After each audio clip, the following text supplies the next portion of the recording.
Adeptes de la grande toile, bonjour.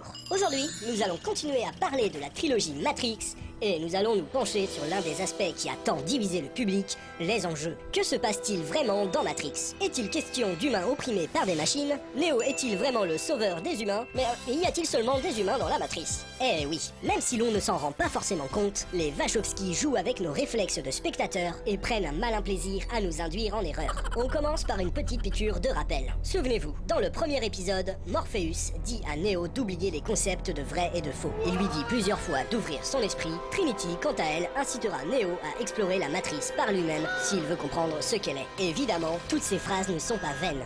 D'ailleurs, vous apprendrez bien vite que rien n'est vain dans la trilogie. Elles nous sont directement adressées à nous, spectateurs, parce que dans Matrix, il y a pas mal d'indices qui nous indiquent que toute cette histoire d'élus, d'esclaves et de monde réel est vachement bancale. Souvenez-vous, je vous avais déjà dit que dans Matrix, tous les personnages ont des noms à consonance mythologique, informatique ou historique. Mais tous ces personnages ont aussi des noms qui résument leurs fonctions. Morpheus, qui porte le nom du dieu du rêve, a pour seule fonction de réveiller Neo. Il ne fera rien d'autre dans la trilogie, exactement comme un programme. Ces humains sont par ailleurs capables de créer des copies conformes de la matrice pour leur programme d'entraînement ou de la décrypter à l'œil nu. Mieux encore, notre perception d'un film et surtout d'un blockbuster hollywoodien est tellement formatée que dès la séquence d'ouverture, l'on éprouve de l'empathie pour Trinity, alors que celle-ci zigouille tout un peloton d'agents de police qui tentent de l'arrêter sans violence. Toujours dans le même registre, on va gober cette histoire de monde réel qui nous est pourtant présentée au travers d'une simulation. Et à aucun moment on se pose la vraie question, mais bon Dieu, d'où est-ce que Morpheus sort cette simulation? Il a quand même pas pris sa petite caméra et il est parti filmer le monde réel, non?